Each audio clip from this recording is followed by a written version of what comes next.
Olá, o Conectado está no ar na Mega TV e também pela internet no site megatv.com.br.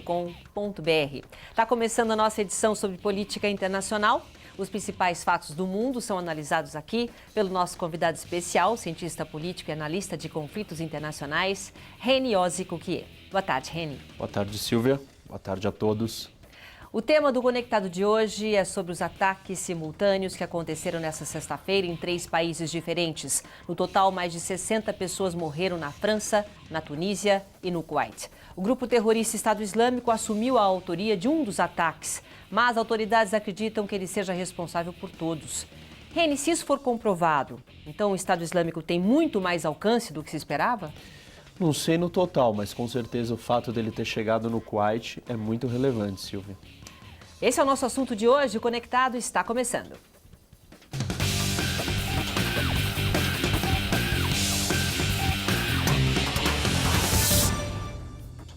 Na França, extremistas portando a bandeira do Estado Islâmico tentaram explodir uma fábrica americana perto da cidade de Lyon. Eles não conseguiram, mas decapitaram um empresário que estava no local. Na Tunísia, 28 pessoas morreram depois que um homem abriu fogo em uma praia turística. E no Kuwait, o Estado Islâmico reivindicou a explosão de uma mesquita xiita. Outras 25 pessoas morreram no atentado. Por enquanto, as autoridades não confirmaram se os casos são relacionados, mas tudo indica que os terroristas foram pelo menos inspirados pelo discurso do porta-voz do Estado Islâmico, que pediu nessa semana, ou na semana passada, que seus seguidores causem martírio durante o mês sagrado do Ramadã. Reni, África, Europa e Oriente Médio, todos os ataques aconteceram quase ao mesmo tempo. Na sua opinião, esses ataques foram comandados pelo Estado Islâmico? Não comandados de uma forma direta, Silvia, como isso daqui é um plano, então cada um vai sair numa hora, não assim, mas como um chamado. Os ataques da França e da Tunísia têm indícios de que nós estamos falando de um ataque de um lobo solitário, ou seja, aquelas pessoas que agem por conta própria, que são simpatizantes da ideologia e acabam tomando nas suas mãos a vontade de ser um mártir. Acontece que, então, essas pessoas estão ligadas, estão na internet, estão frequentando esses fóruns, debates, estão participando, lendo, recebendo informações sobre isso. E o Estado Islâmico faz um chamado ou indica que aquele dia seria um dia importante para fazer alguma coisa e as pessoas acatam. Então, não é uma coincidência, mas não é uma coordenação planejada, estratégica, que eu tenho cada um no momento certo para agir. Você tenta disseminar uma mensagem, essa mensagem acaba dando certo, e uma parte do ataque, sim, foi feita pelo Estado Islâmico no Kuwait, a gente já sabe, então tudo indica que houve no mínimo, essa disseminação aí da ideia de se fazer um ataque nesse dia. Nós estamos mostrando imagem da praia, né, na Tunísia, que foi num resort, né, onde agora é verão, né, África. Então, muitos turistas nesta área. A Tunísia já estava meio em estado de alerta, né, depois que aconteceu há um mês atrás, mais ou menos, um ataque contra o museu lá em Tunis.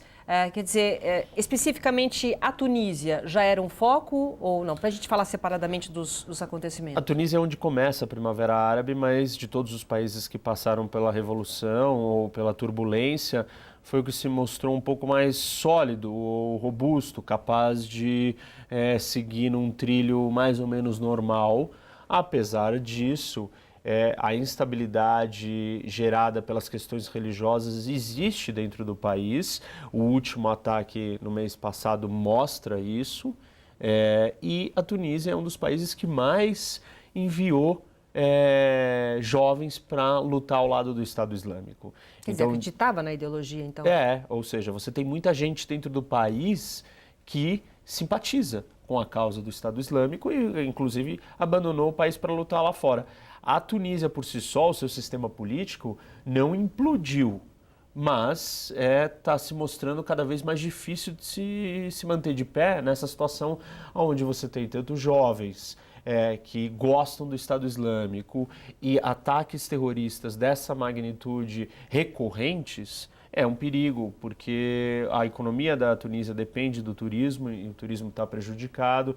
Então parece que a Tunísia também está perdendo rumo e não vai conseguir se segurar.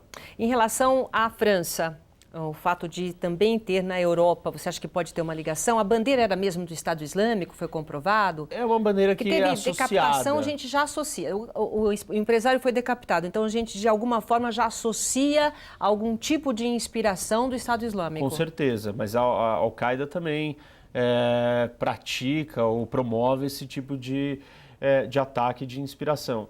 É interessante ou relevante, né, a gente apontar que esse é o primeiro ataque terrorista de decapitação no Ocidente, que consegue decapitar o seu alvo, e que isso é uma prática comum no Oriente Médio, né, ali próximo onde o Estado Islâmico está atuando, atacando. Aí no caso a gente está mostrando imagens da França, né, da região de Lyon, onde tinha que era uma fábrica de gás, era uma fábrica, ideia era explodir esse lugar. Só que tem várias fábricas pela região e esse nem era uma com os componentes químicos, os materiais químicos mais perigosos.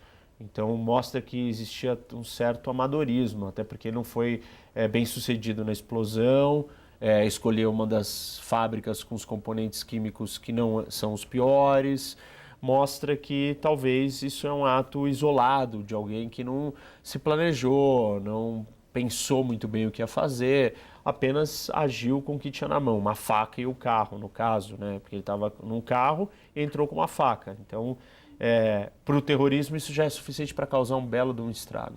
E o presidente François Hollande já realmente, quer dizer, um país que já está assustado com o que aconteceu na capital, com aquele atentado realmente colocado do Estado Islâmico em relação ao Charlie Hebdo, por causa daquelas charges, né? Então o presidente ele já está em estado de alerta e considerou isso um estado realmente de terrorismo. E toda a Europa fica com medo, né, Reni? Fica. Ainda mais porque foram em 3 países juntos, né? E tem razão para ficar. Acabou de acontecer recentemente. A França, principalmente, fica mais preocupada porque ela tem um grande número de imigrantes de origem muçulmana. Isso é uma preocupação. É o país com o maior número de muçulmanos na Europa.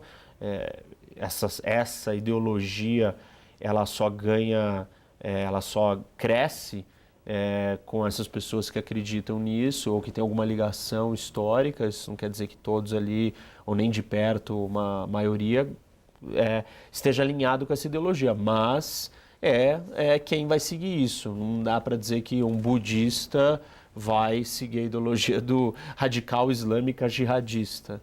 Bom, eu vou fazer um rápido intervalo comercial. Daqui a pouco a gente fala também do atentado no Kuwait, que você disse no início do programa. Chegando no Kuwait é porque significa realmente alguma coisa maior em relação ao Estado Islâmico. Um instante só. Até já.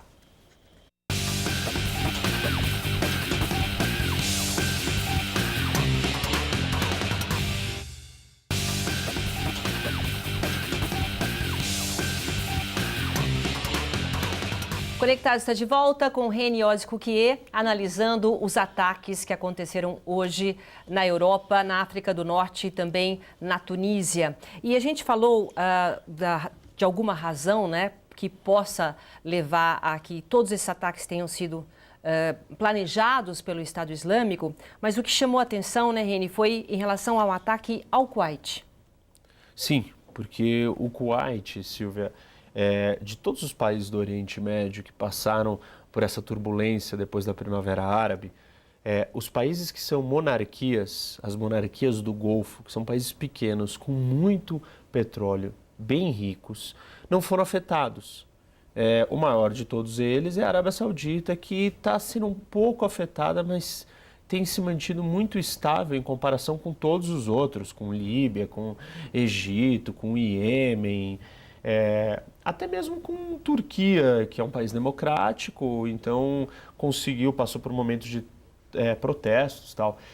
E o que significa isso? Se o Estado Islâmico está chegando e criando problemas nas monarquias, e ele não está criando problemas do tipo, eu vou invadir o Kuwait, eu vou criar a discórdia, a tensão, vou romper as bases da sociedade do Kuwait, que é o que ele está tentando fazer também dentro da Arábia Saudita e nos outros países do Golfo.